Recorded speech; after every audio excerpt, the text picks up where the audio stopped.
Hey, it's me, Vicky Marie. Good morning, good afternoon, or good evening, wherever you are in this crazy world we're living in. So it's Sunday. If you're watching this live, it is Sunday, 21st of September. My name is Vicky Marie. I live in Spain, in Europe. If you don't know, if you haven't watched my channel before, if you are a returning viewer, thank you so much for returning. If you're a new viewer, thank you so much for watching. Okay, so yeah, here I am in mainland Spain. It is 26 degrees, still quite warm here, but you know, at least it's livable, tolerable. You can breathe now after we've had this very, very hot summer that we've had. So I hope you're all having a nice Sunday so far. I mean, it's early yet, unless of course you're in Australia or the other side of the world where it's your evening, I suppose now. But let me know what you're up to on a Sunday. Let me know how you are. Let me know which part of the world you're from, but don't dox yourself, just the, general sort of area will do. Now, what we're going to talk about in this video, let me just put my banner on actually. We're going to talk about Lily and Jack. These two little ones. Seems like a lot of the cases that I'm talking about lately are children. I don't really like talking about children's cases, but I can't let this one go. Jack and Lilly Sullivan, brother and sister, only a year in between them, disappeared over there in Nova Scotia in Canada. Let's have a look actually at Nova Scotia, just in case any of you don't know where it is. We have looked before, but I haven't spoken about this case for quite a long time, for the simple reason there hasn't really been any news. But it's a terrible case, really. One of these missing persons cases, but even worse, as I say, because it is children. When children go missing, it's bad enough when adults go missing, but you feel like they can at least look after themselves. You know, they may have disappeared. If adults disappear, there's always a possibility they might have taken themselves off somewhere, isn't it? Just wanted to drop off grid for a while, because they want to sort their head out or whatever, and that is what happens so often.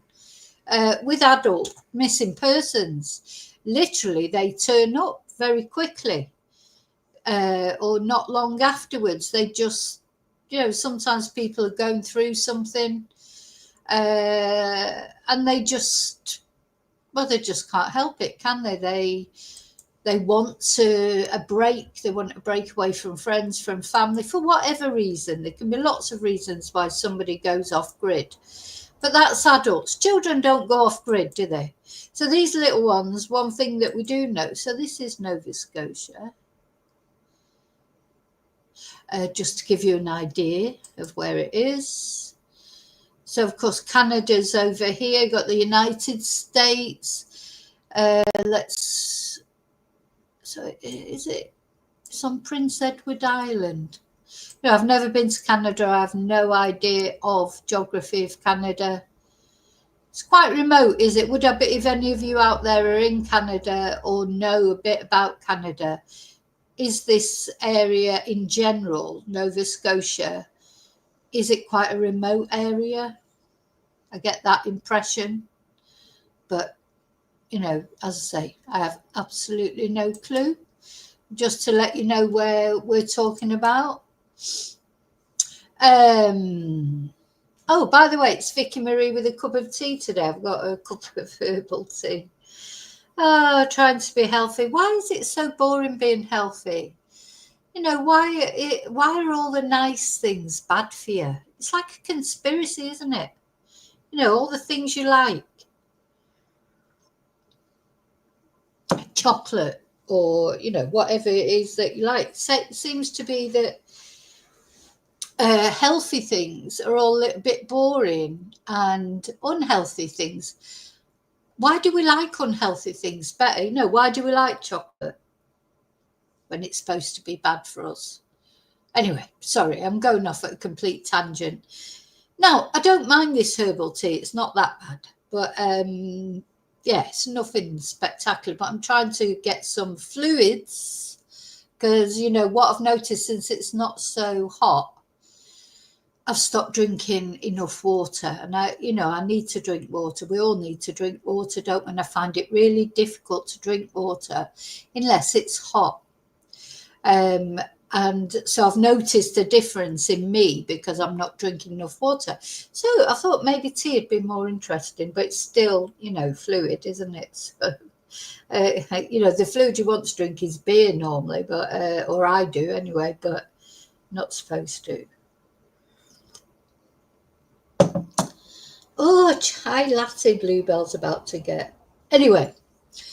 Sorry, I'm going to say hello to the people. So this is what I'm going to talk about today. These two little mites that have disappeared in Nova Scotia, literally, supposedly just playing outside their house, which is in quite a remote area.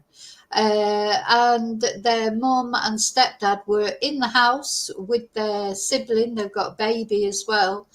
And they just disappeared. This is what the mum and stepdad said. A lot of people believe they had something to do with it, but they've passed lie detector tests. The police have got no clues, or none that they're telling us about.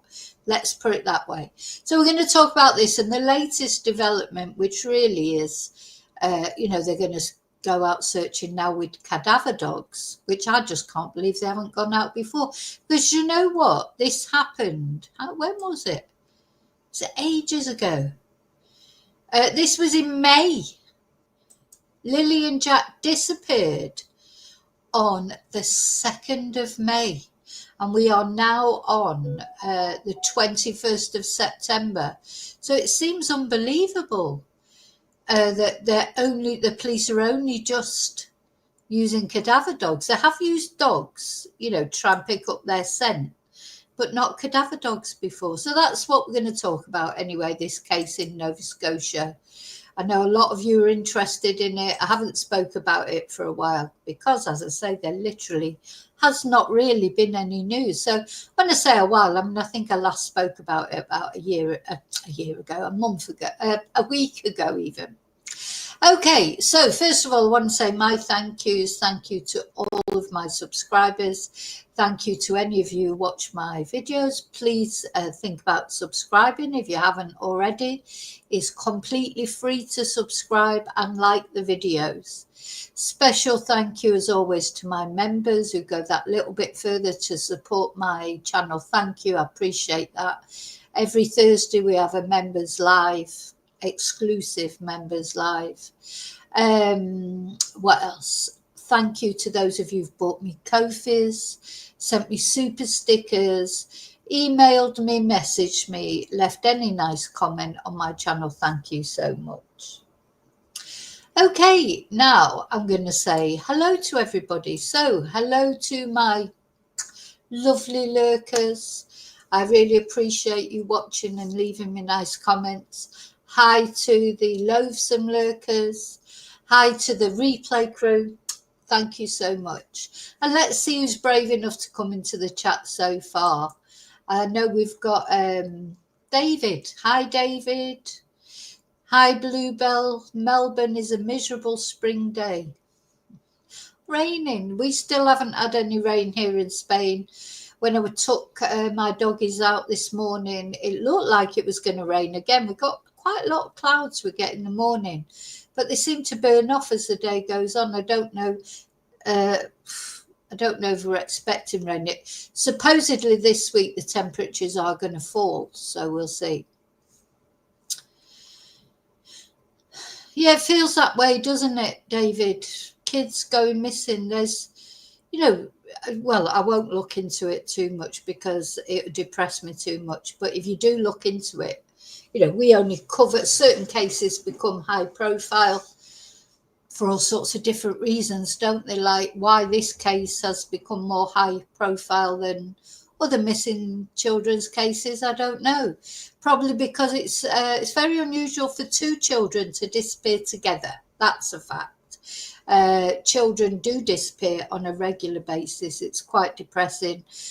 Sometimes, I'm sure there's all sorts of reasons. Sometimes they wander off. Sometimes they get kidnapped. Sometimes it's foul play at home. There's all various reasons why a child might be an accident. But it's unusual for two children to disappear at the same time. And these two are siblings, as I say, very close in age. I think it's 5 and 6 or something like that. Let's have a look. So Lily was born in 2019 and Jack was born in 2020. So, yeah, I mean, they're so young. So the thing is, as I say, with children's cases, one thing you know is they haven't gone off to clear their head or, to start a new life somewhere. These children, it's not good that they've not been seen for all that length of time. They cannot be supporting themselves. They cannot be feeding themselves. So it feels very depressing, doesn't it? That it's likely that something bad has happened to them. Because unless somebody has taken them, hi Pinky Cat, if somebody has actually taken them, that's the best case scenario. Presuming that the person who's taken them is looking after them, and didn't take them for a nefarious reason. There's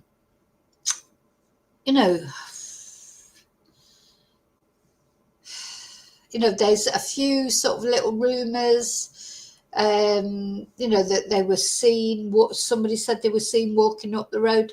Let's try and get an idea of where this house is, because if you see where they went missing from, you understand a bit more of how maybe the reason that they've not been found so quickly.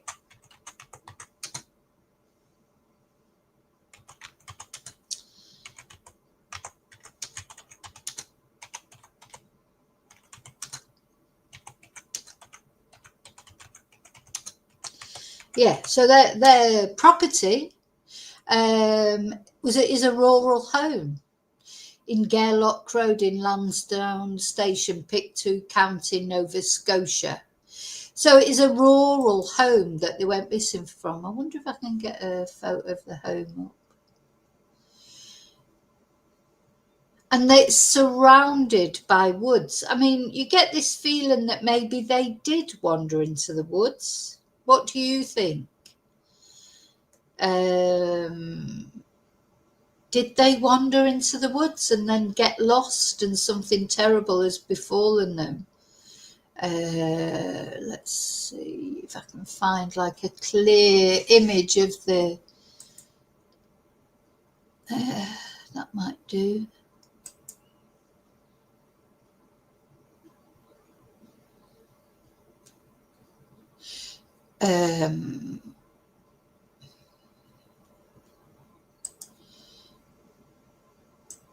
So it's not a house that's on a road. There is a road not too far away. But look, I think we can see on this picture. Can we see? No, can't see too well. You can see at the bottom here. So you can see the home, see all the woods round about. You know what kids are like? They can disappear pretty quickly, isn't it? They can just disappear in a flash. 1 minute they're there, the next minute they're gone, because they run off. But yeah, strange, the two of them. So maybe they were just bored outside, they were playing, maybe they decided to just go into the woods. It's feasible, isn't it? We don't know for certain. We don't know for certain that the parents had anything to do with it or that anybody had anything to do with it. And this is what the police, it's the Canadian Mounted Police, of course. This is what they're saying. They have no proof of anything, really. They have no idea what happened to these two children. But I think the one thing that we do know is these two children being missing as long as they've been missing, it's not good. Because children cannot you know, they can't feed themselves. They're just, something bad has happened to them one way or another. And the best case scenario, as I say, is that maybe somebody kidnapped them, but somebody who wasn't going to harm them. And I think it's unusual to kidnap 2 children, though, as well, because it's quite difficult to kidnap 2 children. Because although let's suppose they went to the end of the road. There is a road at the end of their little dirt track that leads to their house. Let's presume for a moment they did go, you know, and somebody saw them in a car. How would they get 2 children into the car? You know? Unless they knew them. See, this is the other thing. Maybe somebody was there, somebody who took them knew them. And that would be easier to get them into the car. But don't forget, their parents were there. They were in the house. Would they just have got into the car with someone? You know? I mean, anything's possible, isn't it? But for 2 of them to get into a car with a stranger, I think is harder to believe. What do you think? But it's very unusual for 2 children to get kidnapped at once. Really is. Just it's more complicated. For normally a snatcher, someone who snatches children, they will snatch the easiest one to take and take them off before the other ones had much chance to do it. It's rare for them to snatch more than 1 child because it's harder for them to manage them. But I don't know. Anyway, the news, the reason, as I say, I haven't done an update for a while because there literally has not really been much of an update, certainly in the last week. But, you know, these cases, they're always being looked into, even if, you know, it feels like nothing's being done. But the news that has come out is that the police, the Royal Canadian Mounted Police, now have announced that they're going to use cadaver dogs. And my question is just, I can't believe it's taken 3 months. Is it 3 months, maybe more? May, June, July, August. Oh my God, it's 5 months since these little mites went missing. And this is the first time they're using cadaver dogs. Seems odd to me. I mean, they have used dogs, but they've used like dogs that pick up scents of living people, you know, trying to get a scent of them. But, yeah, they haven't used cadaver dogs before. Don't you think that feels odd? Or if they've just not got those resources or whatever. Anyway, let's have a look at the article that talks about it.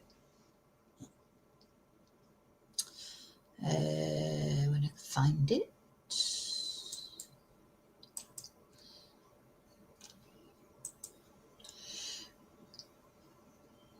So this article is the Global News, I think. So Nova Scotia missing kids, cadaver dogs to be used as RCMP announced new searches. So they abandoned the search, of course. They've abandoned the search. Then they have searched quite thoroughly, but not with cadaver dogs, which, you know, really seriously, I think should have been used right from the beginning.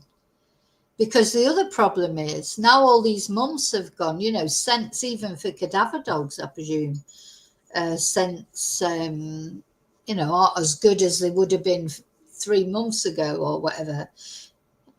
It just seems odd, doesn't it? Or is it just me? But when you call cadaver dogs in this late, it's for one. Well, it speaks for me that it's another tool in their toolbox, so to speak. This former major crimes investigator says he thinks police are on the right track. The RCMP announced Friday it's bringing in cadaver dogs in the search for Lilly and Jack Sullivan, which are used to look for human remains. But when you call cadaver dogs in this late, it's for one reason is because they are most effective when they're looking for decomposition. 2, where are they looking for decomposition and why? What information do they have that takes them to that particular position? Police won't share details. So he seemed to think there that maybe they're bringing the cadaver dogs in because now they're thinking that maybe that they're dead. Another interesting thing he just said there, because I was thinking, well, surely the longer they're decomposed, the harder they are to find. But he seemed to be saying that they bring them in later because the poor little things, if they are deceased, their remains will have decomposed more. So, I don't know. I'm glad they're bringing them in. I mean, nobody wants these kids to be found deceased, but they've got to be found one way or another. It's just something else to eliminate, isn't it? And you got a little glimpse there of the area. Let's see. I mean, it just looks massive. So it's all woods.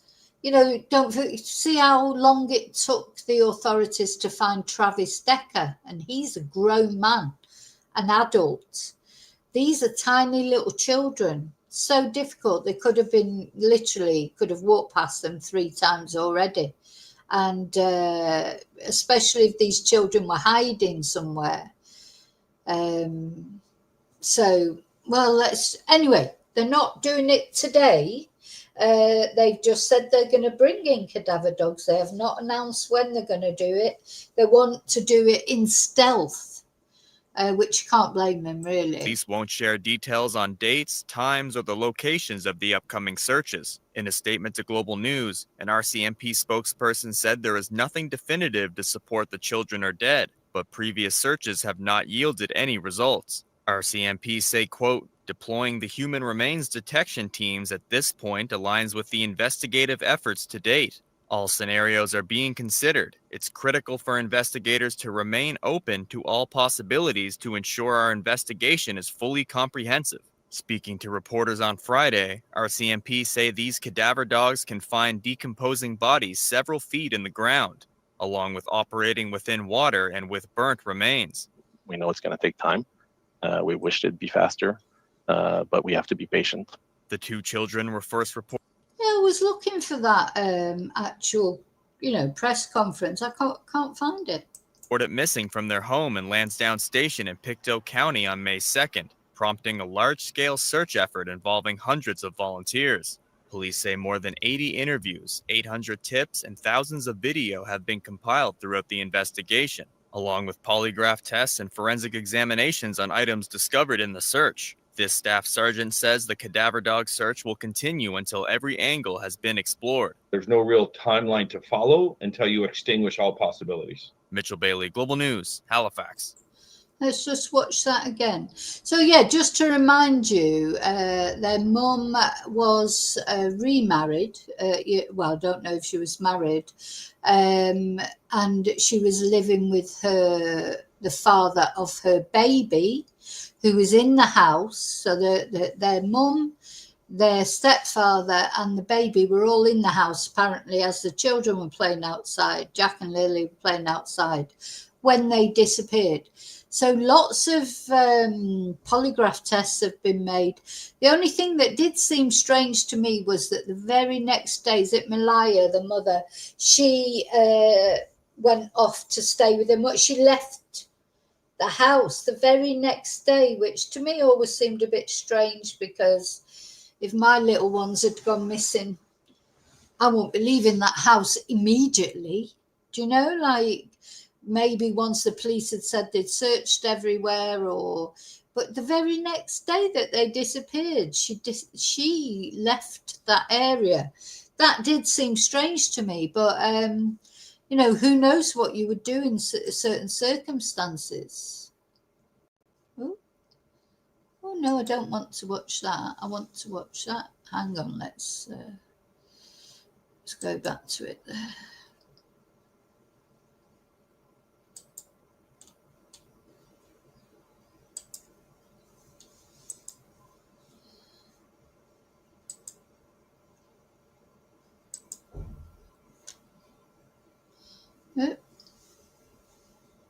Investigator says he thinks police are... Well, it speaks for me that it's another tool in their toolbox, so to speak. This former major crimes investigator says he thinks police are on the right track. The RCMP announced Friday it's bringing in cadaver dogs in the search for Lilly and Jack Sullivan, which are used to look for human remains. Well, when you call cadaver dogs in this late, it's for One reason is because they are most effective when they're looking for decomposition. 2, where are they looking for decomposition and why? What information do they have that takes them to that particular position?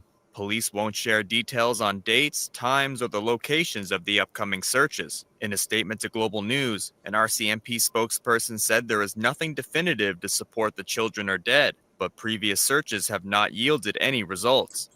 Now, just want to say something. It's strange because they're not giving away any information about when they're going to look for them, where they're going to look for them, etc. So why even announce this? Why not just do it? Take the cadaver dogs out quietly, not tell anyone. Why do you feel like they're trying to send a message to someone? Because to me, if you're not going to give any information up about it, like when you're going to do it, where you're going to do it, why you're going to do it, it just seems pointless even saying you're going to do it. RCMP say, quote, deploying the human remains detection teams at this point aligns with the investigative efforts to date. All scenarios are being considered. It's critical for investigators to remain open to all possibilities to ensure our investigation is fully comprehensive. Speaking to reporters on Friday, RCMP say these cadaver dogs can find decomposing bodies several feet in the ground, along with operating within water and with burnt remains. We know it's going to take time. We wished it'd be faster, but we have to be patient. The 2 children were first reported missing from their home in Lansdowne Station in Pictou County on May 2nd, prompting a large-scale search effort involving hundreds of volunteers. Police say more than 80 interviews, 800 tips, and thousands of video have been compiled throughout the investigation, along with polygraph tests and forensic examinations on items discovered in the search. This staff sergeant says the cadaver dog search will continue until every angle has been explored. There's no real timeline to follow until you extinguish all possibilities. Mitchell Bailey, Global News, Halifax. So, it's a shame, isn't it? Because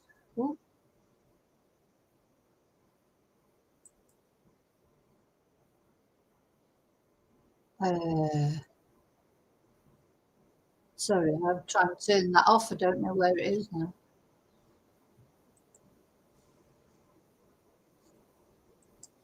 Not that.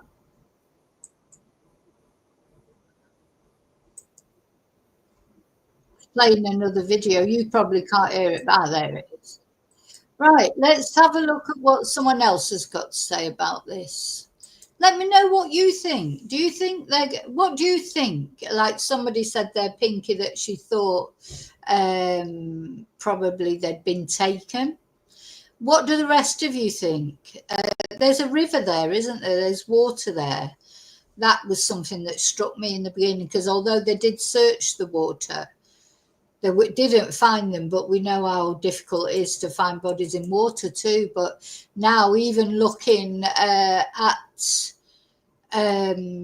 how long it took to find Travis Decker, it tells you something, doesn't it, really? Okay, let's have a look at this video. 4.5 months after Lilly and Jack Sullivan went missing from their home in Pictou County, the RCMP says it will send in cadaver dogs trained to pick up the scent of human remains. This is something that family members, including Lilly and Jack's stepfather, have been asking for. This is Daniel, the stepfather. At a news briefing on Friday, an RCMP spokesperson said that although they don't have any information to suggest the children are deceased, they have to consider all avenues. Police say they've been looking into a variety of leads over the course of the investigation, and that they now plan to use the dogs in an area where they believe there is the highest probability of finding Lilly and Jack. 2 dogs and 2 RCMP officers trained in locating human remains are coming from BC to conduct the search. The children's paternal grandmother, Belinda Gray, says she's happy to see the dogs being deployed, but she still questions what took so long. 8.5 square kilometers of dense woods near their home have already been searched, but until now, only dogs that can trace human scent but not human remains had been used. It's unclear when the search will begin, but it won't be this weekend. Police say they're keeping the details close to their chest to protect officers' safety and not compromise the investigation. Andrew Sampson, CBC News, Halifax. Let's watch that one more time. like to watch these twice because you miss things the first time, don't you? Oh God, why does it go off? Was that the CBC one? I think I was watching, was it? Oh, look at them. Look at these two little cuties. 4.5.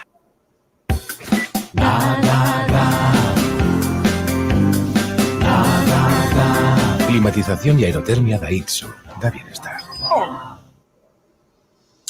Come Half on. months after Lilly and Jack Sullivan went missing from their home in Pictou County, the RCMP says it will send in cadaver dogs trained to pick up the scent of human remains.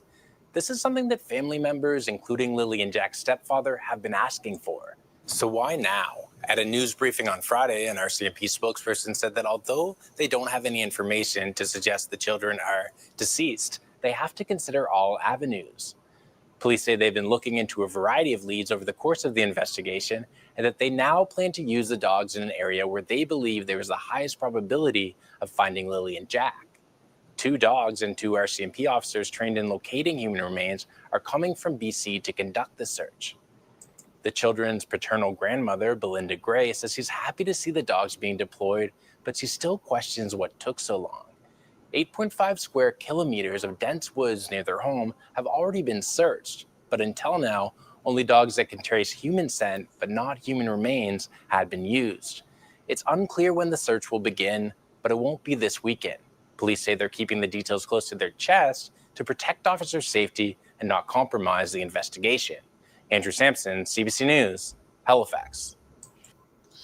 Yeah. Okay, we're going to look at another news report, and somebody, this reporter is interviewing somebody who's got experience in this kind of thing for their views. But yeah, please let me know what you think. I really don't know in this case. I feel like they might have wandered off and got into trouble. But as I say, that thing about Malaya, when she left the next day, left that area the very next day, that just rung a red flag with me, because if your child goes missing, you certainly would not leave the very next day, would you? You want to be there when they were found, because they would need you, you know. So why did she go off? That's the only thing that always keeps going through my head. Okay, let's have a look at the next article. But yeah, let me know what you think.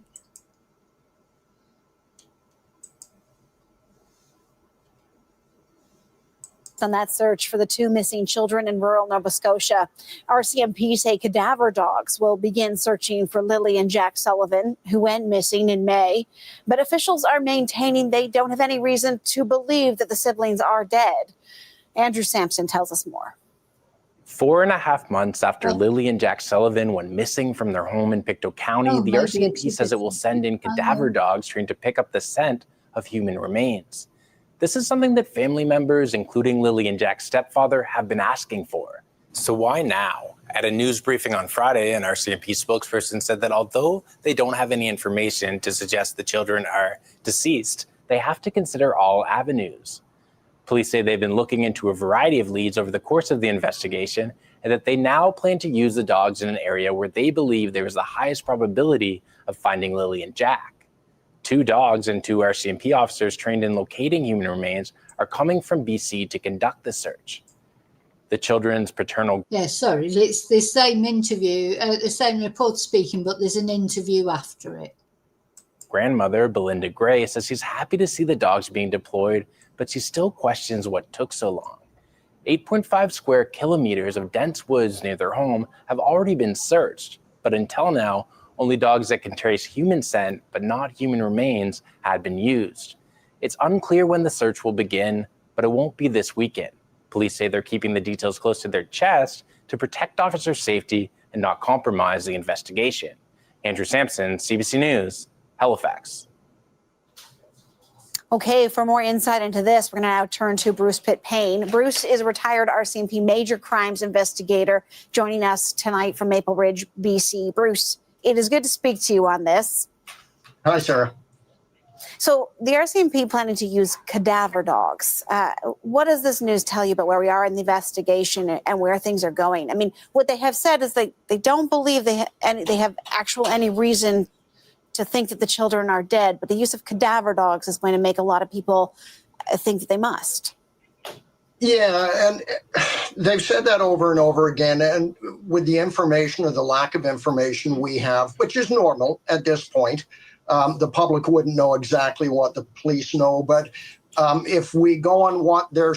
That's right. We always have to remember that. You know, this happens a lot, doesn't it, in cases that we're looking at. We haven't got all the information, although the police released that information about Lily's blanket, didn't they? They'd found bits of Lily's blanket and they were have it being forensically tested. They also released the information that the several polygraphs had been taken and they'd all been passed. So they've released sort of bits of information. Oh, the other thing that they told us, of course, as well, was that the children were last seen the very day before they disappeared at like a family gathering, wasn't it? Like on CCTV. I don't think we've actually seen those images, but we were told that the children were seen in public the day before. And there's a little bit of sort of, were they kept off school? Or I'm going to look into that, like more the timeline in a moment. But yeah, so the police have given us some information, but yeah, 100% certain we won't have all the information that's available on this case because we are the public, not the police. Saying this is a logical step.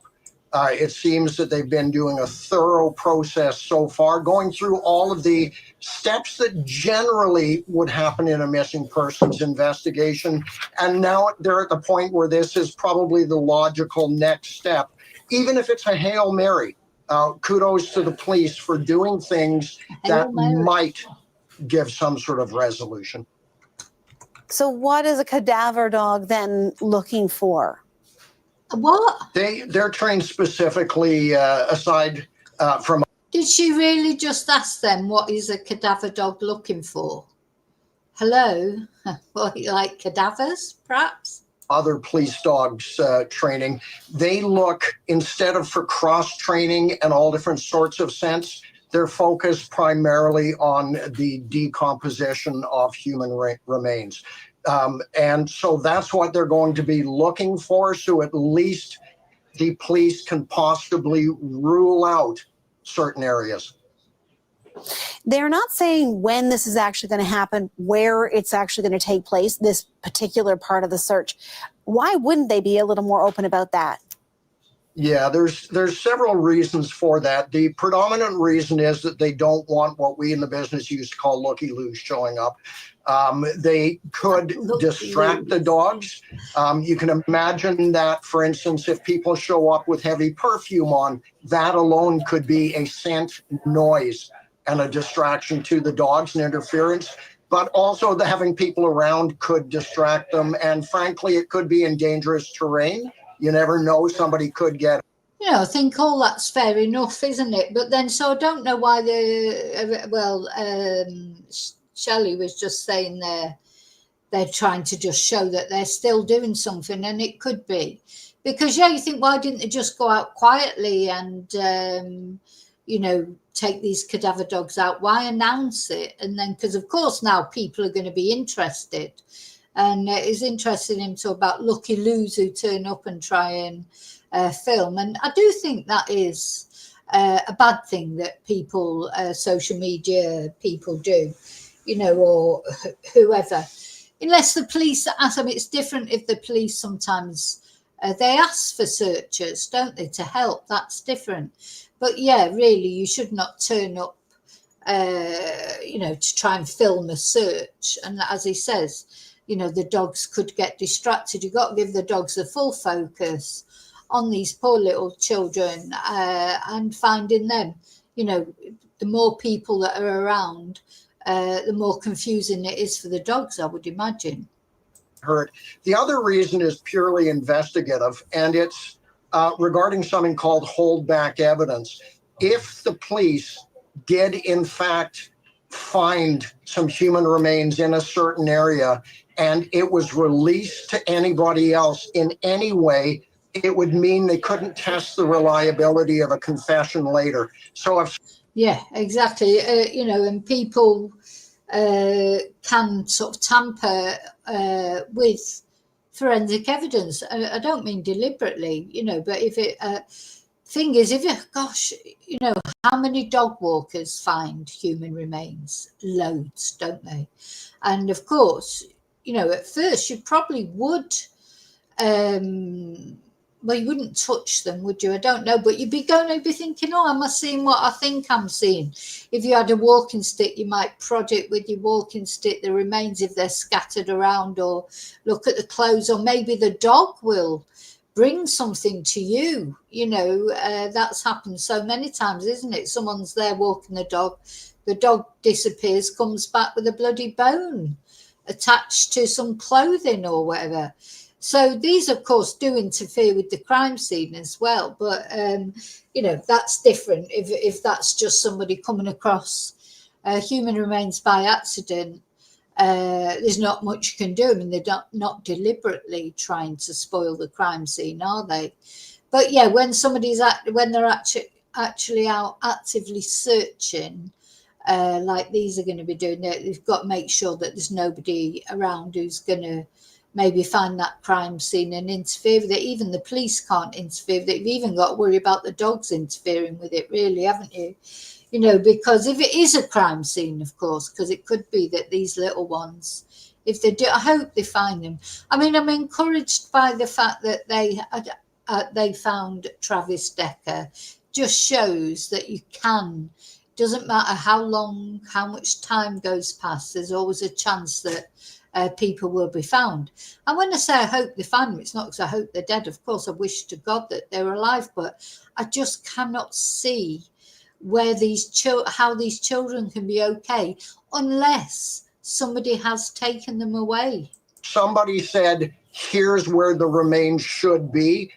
It would show that was a reliable, and I'll use the term confession, should that come later. So the police do not want to ruin that opportunity. Why do you say that you feel like this is the time, the appropriate time to bring in this kind of a device, these animals? I'm just wondering if you were looking to rule something like this out, why not do it, a couple of months ago? This goes back to May. Yeah, generally the dogs, I'm going to give you an idea here, is they're not perfect. And I think that was said earlier, and from the research I've done, they're not perfect. So you could get false or negative, false positives or negatives, meaning that if the dog thought it detected something, it could be rotting foliage, it could be a dead animal, it could be anything like that. That could lead to a bias on the part of the investigators, redirect them from areas that they should be working on. So it could waste time and delay a result. Now, you could get a false negative as well, where they don't detect anything, leading to a bias that the children are not in that area. And that could lead to a bias where tunnel vision kicks in and the police leave that search scene. So because it's not 100% perfect, it is not the optimal way. It is another way of trying to find what happened. And usually it comes later in the investigation because there's lots of other things that they've been working on. We had heard, from the stepfather in this, that he was concerned that they weren't searching elsewhere outside of the wooded area behind the home, that perhaps the children had been taken. If, in fact, these cadaver dogs go in and they don't find any evidence of decomposing body, if the children are not found there, where do you think that at this stage of the investigation, what are the next steps? Well, I can tell you that, for one thing, just if we still focus on the cadaver dogs, the fact that there is a negative result from any upcoming search does not mean that they aren't going to do it again. And that's what I meant by a false negative. If they don't find anything this time, there could be a logical reason if remains were found later, which would mean that they will do continuous searches.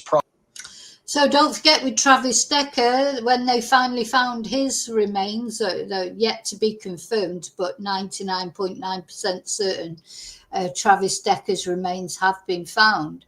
It was the 4th time that they had searched, and they just extended their search area a little bit because they were searching around the area where Travis sadly killed his 3 daughters. But yeah, it was the 4th search. So yeah, even if they do these searches and then they report afterwards that they didn't find anything, doesn't mean say that'll be the last time, does it? You know, they have to keep, they won't give up on this search in that area. These are 2 little children. Surely they can't give up. Probably. And I'm going to guess, you know, it could be 6 months, could be every year.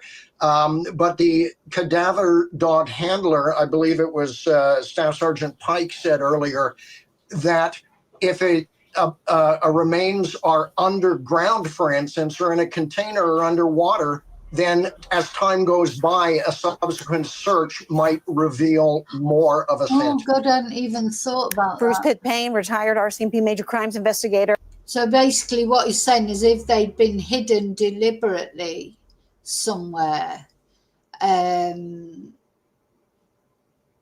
the dogs might not find them now, but maybe in a year's time, whatever they've been hidden in, you know, if they've been buried or put in a container, things rot, don't they? And oh dear me, it's so very sad, isn't it? I just hope to God to find these children one way or another. I mean, in the early days, like I was saying, oh, I hope they find them safe and well. I don't feel that they're going to find them safe and well now. And I feel awful because it's just been so long. I was saying, unless they have been taken by somebody, how can they be okay? We've not been able to fit. I think Jack, the little boy, the youngest, wasn't he still in nappies? You know, so they can't look after themselves. So they're definitely, if they went into those woods, they're definitely deceased. But maybe somebody did pick them up and take them off somewhere. Let's just have a look at the timeline, just to remind ourselves of the timeline of what happened. According, of course, to the stepdad and the mum, because, you know, we only have their word for some of it, but some of it we do know from what the police have from CCTV, etc. So the timeline. So on Wednesday, April the 30th this year, Lily 6 and Jack 4 stayed home from school due to a provincial in-service day. Then on Thursday, May the 1st, Lily was kept home from school with a cough, and both children were seen publicly with family members. And this is the last confirmed sighting of the children. Friday, May the 2nd, at 6:15 a.m., Lily and Jack's mother, Malaya, booked them off school due to being homesick. That was at 6:15 that morning. She booked them off school. So I presume she did that online, did she? Because the school wouldn't be open then, would it, at 6:15? And then at 10 a.m.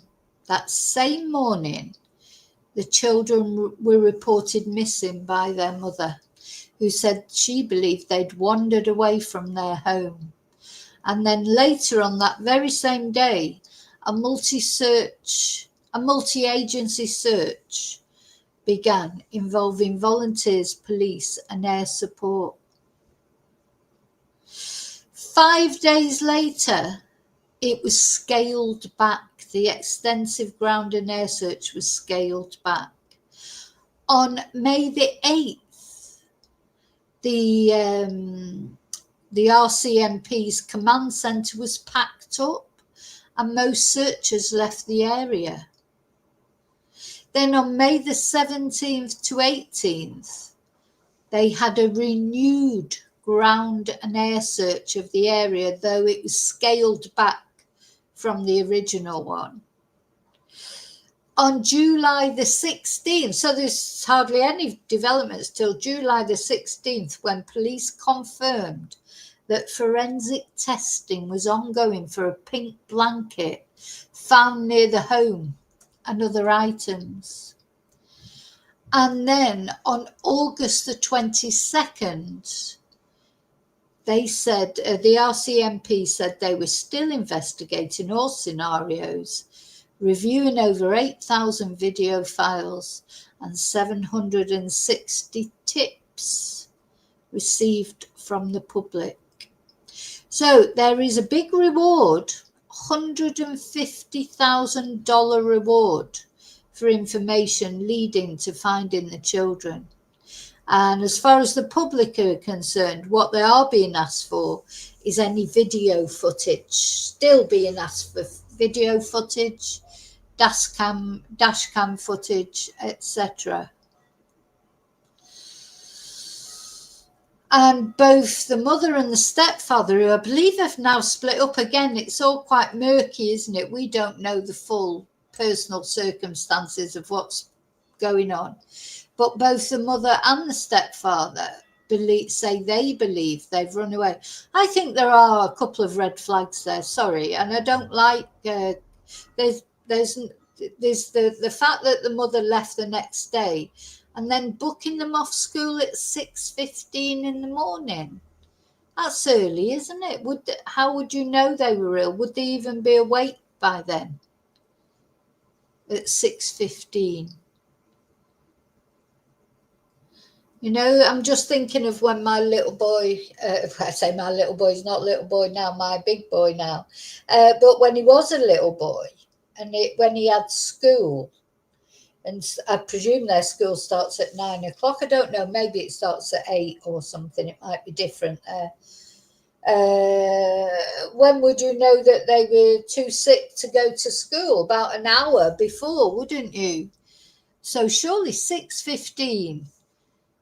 Is that, am I imagining that? Do you think 6:15 is quite early? Hi, Princess. Don't you think any of you that have had children and you've ever had to,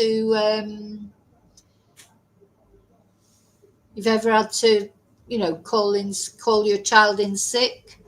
Would you call them in sick at 6:15? I know that's probably on the internet and people do things on the internet now. So not necessarily that you would have to do it, you know, any particular time. You wouldn't have to wait for the school to open, would you?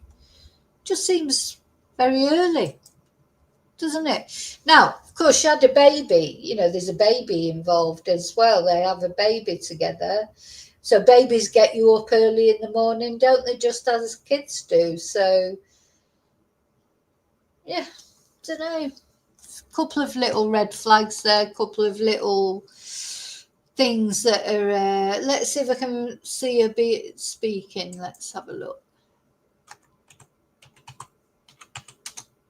But she's passed a lie detector test. Let's remember that. I know it doesn't mean everything.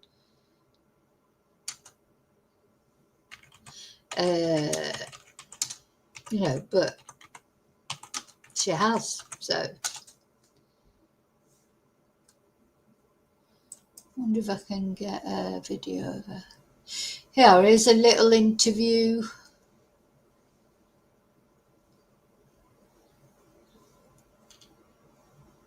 Let's have a look at this little interview.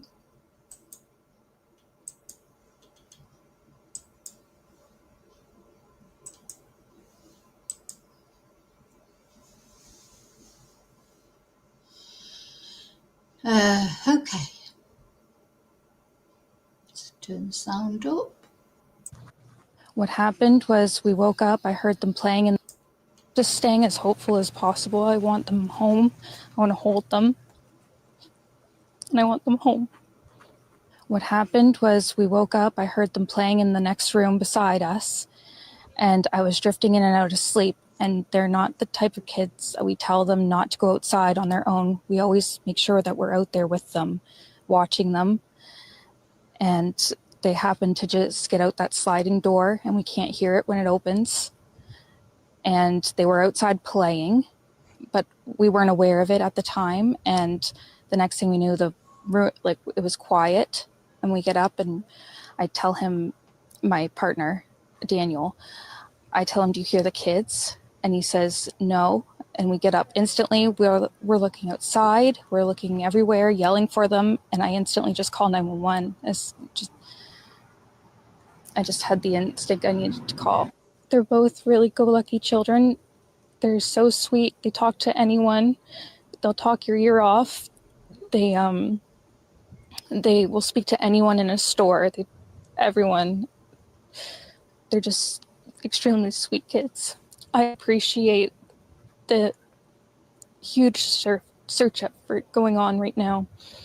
But we've been pushing for an Amber Alert, which hasn't been issued, not just that they could possibly be abducted, which it is a possibility that they could have been, but just an alert to let everyone know that they are missing. We had people text me saying that they weren't aware, someone else let them know that they were missing, and it would just be nice if everyone could be alerted. We thought maybe that we found tracks, but it's still uncertain. It's been raining, and they're probably... Yeah, remember that? They and the police have got all that forensic information. There was supposedly child's boot prints in the woods and things. Now, we could be cynical there and say, well, that'd be the easiest thing in the world, to take a boot and leave tracks like as a false lead.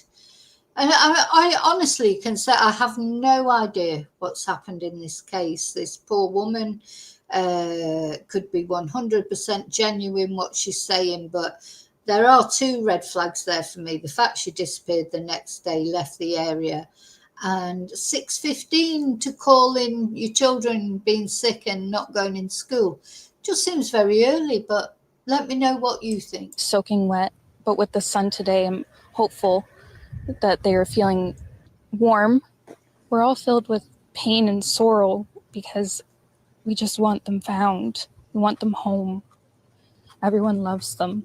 They are definitely verbal, and they do have possible autism, but it's not extreme autism. It's just they have issues with school, and they don't catch up with the other kids. I just want to remain hopeful. But there's always, in a mother's mind, you're always thinking the worst. Last night was one of the worst nights because I didn't have them in their beds. And I don't. So, Princess is saying there she gets up early to do. Now, I'm not saying I might not get. I always get up at 6. What I'm saying is, what time would the kids wake up that she would know that they were too ill to go to school?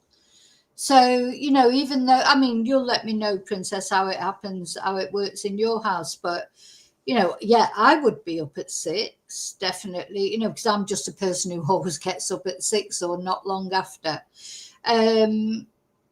But my son wouldn't be up at 6. So I'd get up at 6. I'd get maybe the packed lunch ready for his almuerzo, that they call it here in Spain. You know, I'm not a very night person, so I do things that I don't do at night. You know, getting his clothes ready, all that kind of thing, getting his bag ready for school.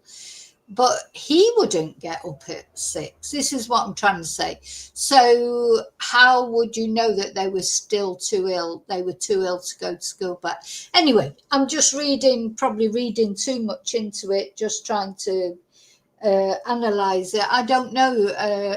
We'll watch this one more time because it's interesting to see her demeanor. She doesn't come over like she's lying, to be honest, but you just don't know, do you? Just staying as hopeful as possible. I want them home. I want to hold them. And I want them home. What happened was we woke up. I heard them playing in the next room beside us. and I was drifting in and out of sleep. And they're not the type of kids that we tell them not to go outside on their own. We always make sure that we're out there with them, watching them. And they happen to just get out that sliding door, and we can't hear it when it opens. And they were outside playing, but we weren't aware of it at the time. And the next thing we knew, it was quiet. And we get up, and I tell him, my partner, Daniel, I tell him, "Do you hear the kids?" And he says, "No." And we get up instantly. We're looking outside. We're looking everywhere, yelling for them. And I instantly just call 911. I just had the instinct I needed to call. They're both really go-lucky children.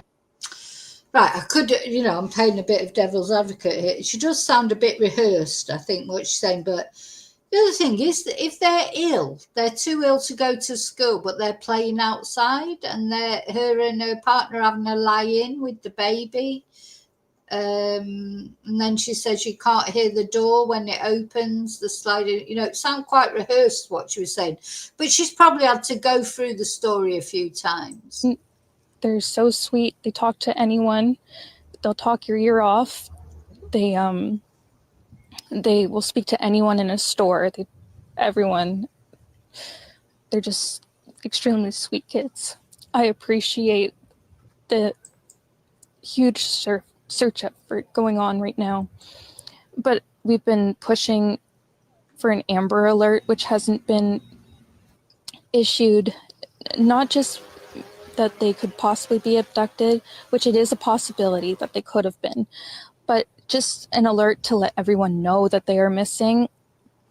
We had people text me saying that they weren't aware someone else let them know that they were missing, and it would just be nice if everyone could be alerted. We thought maybe that we found tracks, but it's still uncertain. It's been raining and they're probably soaking wet, but with the sun today, I'm hopeful that they are feeling warm. We're all filled with pain and sorrow because we just want them found. We want them home. Everyone loves them. They are definitely verbal, and they do have possible autism, but it's not extreme autism. It's just they have issues with school, and they don't catch up with the other kids. I just want to remain hopeful. But there's always, in a mother's mind, you're always thinking the worst. Last night was one of the worst nights because I didn't have them in their beds. And I don't want to go through that another night without them. Yeah. So when the day plays out, I think the other just thing, staying as hopeful as possible. What we have to remember is she hasn't been arrested, or no one's been arrested. Nothing, so we have to give they've passed the polygraphs. We have to give them the benefit of the doubt until we have any evidence. Who knows what the police know or don't know? Very strange. Yeah, it is strange. It is strange. But you know what? In these sort of cases, the parents, and especially the mother, normally more the mother than the father, they do come under a lot of get a lot of hate, don't they? So this sort of part of me understands why maybe she wouldn't want to give any. But anyway, I don't know. But we'll find out, won't we? Because this will come to light, I think. I'm just looking for an interview with him, the guy. We have looked at interviews from him before. I'm just looking for a news interview just to remind us about him.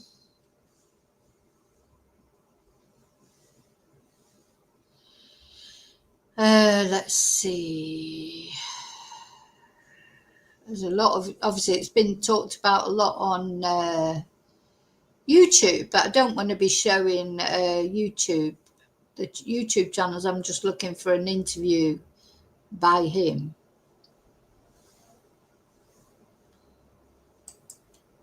Let's see. No, I don't want TikTok.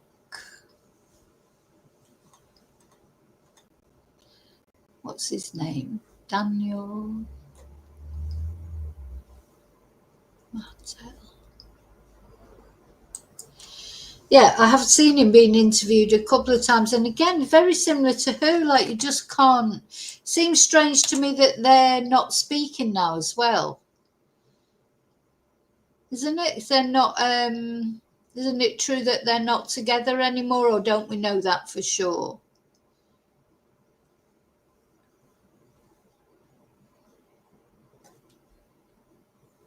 Ah, this is it. Yeah, this is it.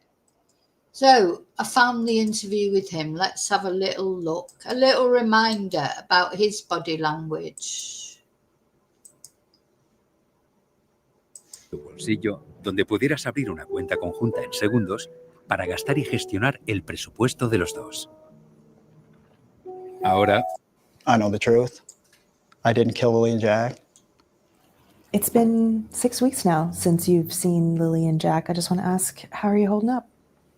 It's been a long 6 weeks. I know that everybody basically in the world at this point is always wanted to know like what happened. It's been from sadness to anger at this point. And I know the RCMP and major crimes are working around the clock trying to piece everything together, and I'm grateful for that. But it always leaves the question, 6 weeks has gone by, and we know at this point they're not in the woods. And where are they? Did you feel in the beginning that they suspected you? Of course. The stepfather was always a prime suspect right off the beginning. You felt that from the beginning? Yeah. But you don't feel that now? No, I don't feel that at all. I asked for the lie detector exam, the polygraph exam. I gave them my phone. I told them I do drug tests because there's a lot of rumors online about a drug party. I know the person that said those rumors, and it was just to take the heat off themselves. Was there any kind of party? No. Was there any kind of gathering that someone might have thought was a party? No. There were no people at the house? No. Not the night before. Okay, you mentioned you offered the... Yeah, that was a strange thing, wasn't it? Some people are saying there was a party the night before, there was lots of people there, etc. He's saying no. So... to take a polygraph test? Yeah. Did the RCMP take you up on that? Yes, it did. And how did that unfold? That unfolded in my favor. They obviously know I wasn't lying about anything. So they said, yeah, great, thank you, come in for a polygraph test. Yeah, it took a little while to set up. And when did you do that test? I don't know the exact date, but that would be at least 3 weeks ago, probably. So roughly 3 weeks after the disappearance. Yeah. And I think most Canadians wouldn't have any idea what's involved with that. Can you describe the process? You go in and just tell us right from the start. We go in, sit down in a big comfy chair, and they have multiple sensory pads. You have them underneath your forearms, you have them underneath your butt, and you have them underneath your feet with your shoes off. You have a sweat gland on one finger. You have a measuring instrument for blood flow that goes in and out of your hand. And you have a cuff on your arm for blood pressure to measure your pulse. Were you nervous? Yeah, I was extremely nervous. Especially with the first question they asked you, did you kill Lilly and Jack? That was the first question they asked you? Yeah. Yeah. What went through your mind when someone's asking you that? I mean, what do we think of lie detectors, polygraphs? I mean, they can't be used in court, of course, because they're not certain enough, are they? But they are. The police do use them as a tool, don't they, to give them an idea? Because if he would have failed the polygraph test, I think they zoom in a bit more on him, don't they? But the fact that he's passed the polygraph test, and according to him, he handed over his phone, he's cooperated fully, etc. And he's been quite voluble, hasn't he? He's been on news programs, and he's not been shying away for the cameras at all. Whereas Malaya, as she only did that one interview and then disappeared the next day, where I'm not even sure where she is now. You know, what do we make of Daniel? What do we make of him? And what do we make of polygraphs in general? If he's passed it, should we then assume that he is innocent? Or don't we believe it? A question so point blank like that. Your mind has a massive release of chemicals, I guess you would call them. Just, it's like your stress levels just astronomically through the roof, and your body doesn't know what to do, because it's not every day the way you're hooked up to machines in an interrogation room where someone asks you questions like that. What other kinds of questions did they ask you? All the questions pertain to the death of Lilly and Jack. Are you accessory to the murder of Lilly and Jack? They were all. So all of the questions assumed that the children are no longer alive. Yeah. There were no questions at all about, did you take them somewhere? Could No. they be somewhere? Yeah, that's strange, isn't it? So all the questions pertain to them being dead. The murder of Lilly and Jack. But really, supposedly, the police have said they don't know what happened to them. No. The police have done a number of polygraph tests. They've done 53 formal interviews. Do you know who these people are? Yeah. That's a lot of interviews. It is a lot of interviews. A lot of them are my family, people who live in the area. And those interviews, typically, my interview was 4 hours. And a lot of the interviews from my family were 1-2 hours. So there's a lot of time taken up, and they ask detailed questions. Do you know who else actually took a polygraph test? I mean, I do, but I'm not going to say anything that's going to impede the investigation. Okay. When did you find out the result of your test? Immediately right after. What did they say to you? You did a good job, you passed. And how did that feel? Good. And did you feel that there was any further suspicion on you after that point, or was that sort of conclusive? No, that was really when I seen the turning point for it's starting to taper off with investigators. Do you know if Malaya has taken one? I don't know if I can say it, but I will anyway. Yes, she did take one. Okay, she took one. Do you know the result? No. RCMP weren't allowed to tell me I asked. You said you feel like everyone in the world wants to know what happened to Lilly and Jack. Yeah. Why do you think that is? Why do you think this is getting so much attention?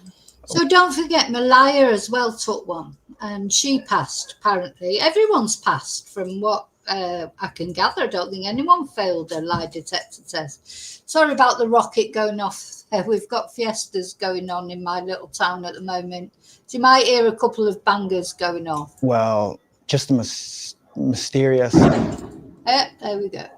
nature of everything and how strange everything is. The RCMP, you know, I mean, they have to keep a tight lip on everything, but there's a lot more that meets the eye with the case. Is there something that you think the public doesn't know that you can share, that you want the public to know?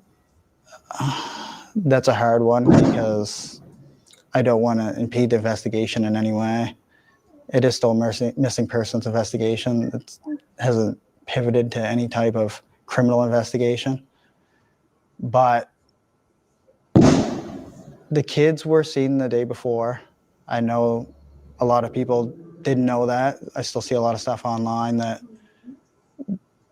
the kids could have been missing for days. They were at a school for days, and they were seen in the Glasgow area on camera the day before this appearance in the afternoon. Yeah, so they were definitely around the kids the day before, because that is definitely a fact. But did something happen that night? That's really the question, isn't it? Sorry about the bangers. It's just those of you who watch my channel regularly, you'll know that when there's fiestas going on in my little town, they like their bangers. My poor dogs are all anxious. Where was that? I don't know if I can say that, but it was near the Highland Square Mall. Was it with you? It was with me, Malaya, and Meadow, and Lilly and Jack were there too. And are the police aware of that? The police were aware of that since Do they have that video? Yes, they do. I also talked to my coworker in the parking lot as well, and he verified that with investigators as well. So for all the speculation, they were gone days ahead of time, or they were seen the afternoon on camera before the disappearance. Why do you think the police are asking for video dating back, days before that? Well, the reason for that is they want to see the traffic of the vehicles on the roads in the area, right? Maybe vehicles that were traveling that area a lot over the last few days prior to hand, or vehicles that, weren't seen in the area, or vehicles that were seen in the area, like local people that are, making frequent trips past the house, or which it's all considered evidence. I mean, more pictures and videos is the better. They say they have hundreds of hours of video. Mm-hmm. Do you know if they found anything on those videos? I think it was up to 2 weeks ago, they had footage that they examined for evidence that was 8 kilometers diameter out from the house. So that was after a month. That's how long it took to get footage and review it 8 kilometers out. So but what's on the... Yeah, I mean, it does take time to review footage, that's for sure, because, you don't just get the footage and then the next day you've been through it, or you've got to look through it really carefully, and there could be days of footage that you have to go through, to find the right time, etc. So didn't they... anyway, it's interesting to watch him again. He's another one, I can't make my mind up about him. Sometimes he looks very anxious as he's talking, and I feel like he is very anxious. And then other times I think, no, he comes over as quite genuine. So if only you could see inside people's heads, isn't it, and see what they're actually thinking, not just hear what they're saying. Video. I don't know. I'm only limited by what they tell me. How often are they in touch with you? Investigators now, I'd say. Oh, thank you, Julie. That's very kind, as always. Did you hear the bangers going off in the background? Julie, of course, lives in Spain too, and knows exactly what it's like when you've got fiestas going on. So today is the tapas run here in my village. So everyone will be out going from bar to bar and eating tapas and having a little drinky poos as they go. But that's the reason for all the... Sounds like there's shooting going on. Thank you, Julie. Sounds like there's shooting going on, but well, hopefully it's not shooting. It's just the bangers going on. Oh dear. Anyway, they seem to have stopped now for a little while, but I'm sure they'll start again. They'll definitely start again. But thank you. Right, we'll watch this to the end. We'll watch his interview to the end. Maybe once every 5 days. And usually I'm the one who calls or messages them. And how's that changed over the course of the 6 weeks? Well, from the beginning, it was almost daily, tapering off to where it's only like once every 5 days now. And how do you feel about that? It's good. It's good and bad. I mean, I like to talk to them in person about any little small details I come up with, or anything I can try to bring to their attention, which may help the investigation. So I don't get to see them often, so it's always over a phone. Or sometimes trying to be too helpful like that, the police always see that as a red flag, don't they? Like trying to volunteer information. Oh, I remember this interview. He looked like he had a love bite on his neck, didn't he? I don't know if that's a birthmark or whatever, but yeah, I remember this interview. Now, what was the other thing I was going to say about him? The problem is when you're watching people being interviewed like this, because I don't know him, so I don't have a ground, I don't have, if it's somebody and you watch them talking and you think that they're lying, they're acting strangely, you would know, because you know that person, how they normally behave. That was what was so brilliant, wasn't it, about the neighbour in the Chris Watts case? Because that neighbour knew straight away that Chris Watts was acting differently to how he normally acted, because he knew him. The problem when you don't know somebody, you've got no yardstick to go by. So I don't know if this is Daniel's normal demeanour. Sometimes to me looks quite panicked, but then he would be panicked if his stepchildren have disappeared. So, you know, it's difficult to judge, isn't it, if he's lying or telling the truth, because I don't know how he normally is. You know, whereas people that you know, when they're lying, you normally have quite a good idea, don't you? You don't always. I mean, some people are really good liars, but you've got an indicator because you know them and what their normal demeanour is. As far as Daniel's concerned, of course, I don't know what his normal demeanour is. There are times that I look at him and I think, oh, you know, there's something strange. Same with Malaya, but because I don't know what they're normally like, it's very difficult. Messaging and hard to really convey what you want to say when you're not in person. But then I also know the eye's not on me. The investigators don't see me as part of the disappearance. How do you know that? Well, when you're going from daily to tapering off every 5 days. Yeah. I mean, I've already gave them everything on my phone. I'm the one who originally said, here, take my phone. Yeah, he's got the We'll go through all my shoulders. banking Look at the information. shoulder We'll go through all my shrugs. They're all stuff on my waved. GPS from Google. And you were all... You know, I think he might be kidding himself if he thinks the police aren't looking at him anymore. Of course, they're still looking at him. They'll be looking at everybody until those children are found one way or another. Everyone's a suspect, aren't they, really? No one, even if they've passed a polygraph. Yeah, maybe he might be a little bit overconfident there. That's another thing that the police do as well, isn't it? Try and make someone overconfident.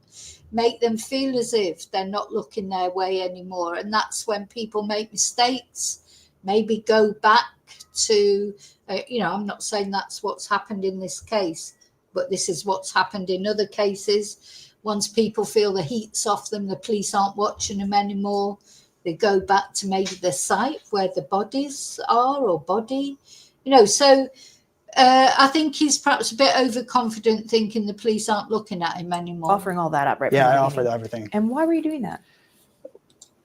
To show them that I want to get the investigation moving. I know I have nothing to do with any of it. A lot of speculation is you killed the kids. We'll just come out and say it straight as it is. What do you think when you read that? It's a lot of nonsense, obviously. I know the truth. I didn't kill Lilly and Jack.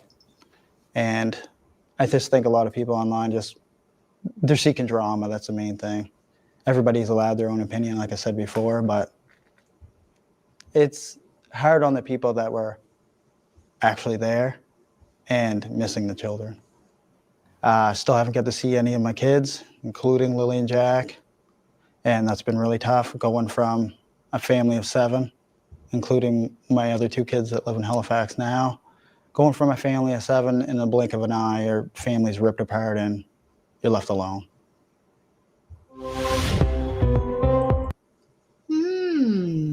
Interesting, isn't it?